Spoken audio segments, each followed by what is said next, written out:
Maybe. This is Unit 7B test review, so we're factoring here. Anytime you're looking at a trinomial, it's quadratic-like, so we're going to take our A times C, so 1 times 56, and so 1 times 56 is 56, and we're looking at what two numbers multiply to 56, but will add up to the B, negative 15, and that would be negative 8 and negative 7.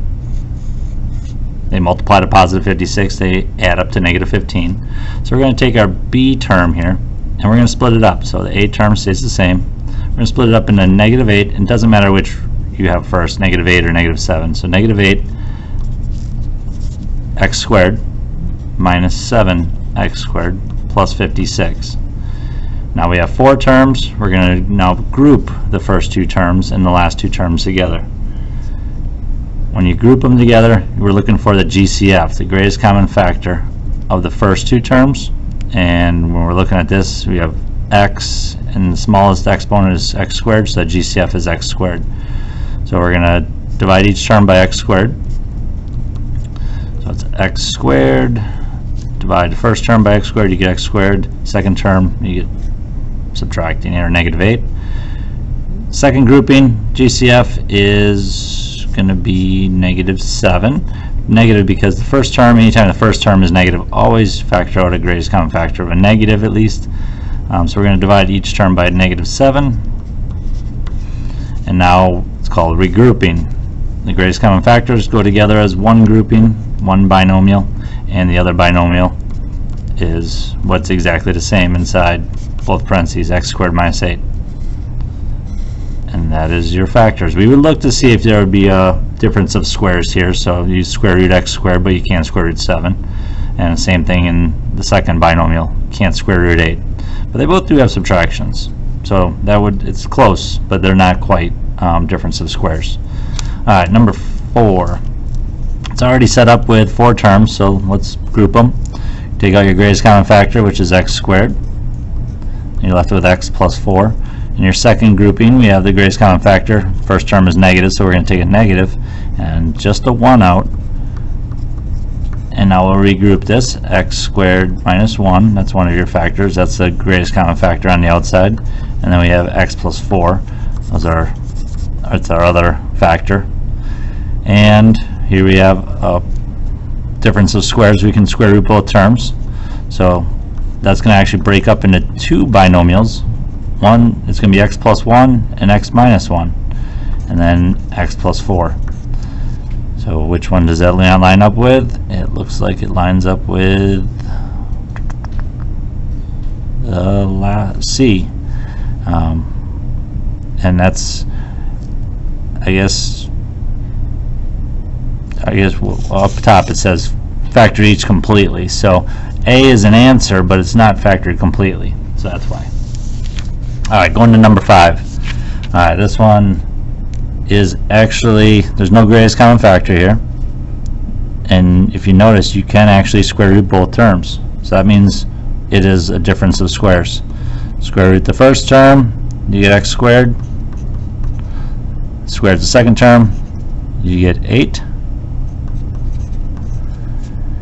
And then you look to see if you can break either one of these binomials down, and you can't. You can square root x squared, but you can't square root 8. It's not a perfect square, I should say. You can square root it, it's just not a perfect square. Number 6, we're looking at the greatest common factor, and the greatest common factor is 27. So we're going to divide that out of each term, and it's like you're undistributing it. And now we can always look to see what's left inside the parentheses if we can actually factor this further. And it is a sum of cubes problem. We can cube root both terms. So that 27 is going to stay on the outside. Cube root of x cubed is x. Cube root of 1 is 1. So our a and b is x and 1. So your formula is a, same sign, b, then it's a squared, which is x squared in this case, opposite sign of what it started. It started as a plus, so it's the opposite. Then it's a times b, so x times 1 is x. And then it's always positive 1 squared, which is 1. And that is your factors. Moving on. Looking at number 7, we have 3 terms, so we're going to factor this as if it's like a quadratic.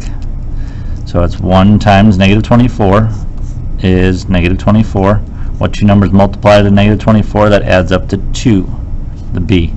And that would be positive 6 and negative 4. Those are our two numbers we're going to split the b term up with.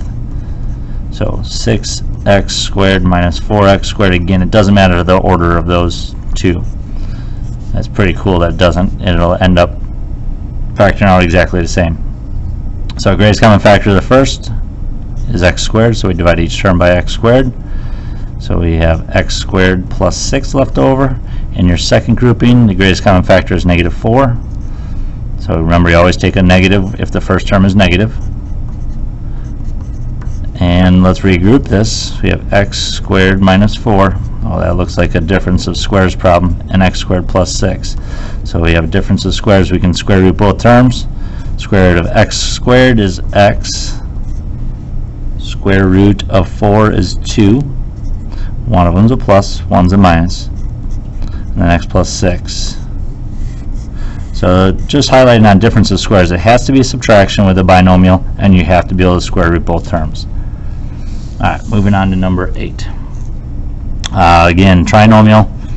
We're going to factor this like it's a quadratic. It actually is a quadratic. So we do 1 times 18 is 18. What two numbers multiply to 18 that add up to negative 11? And that's negative 9 and negative 2. So we're going to split up the middle term. And we're going to put x, y's on them. Group your first two terms, your last two terms, look for your greatest common factors. And after a little bit of thinking, x should be your greatest common factor, so that's going to be undistributed from that binomial. Greatest common factor in the second is negative 2y. So we divide each term by negative 2y. You get x minus 9y. Greatest common factors on the outside. And x minus 9y on the inside. And they're as far as it can be factored. Next problem. We have, let's see here, it's a binomial, so we should be thinking, is it cubic? Nope, it's a square.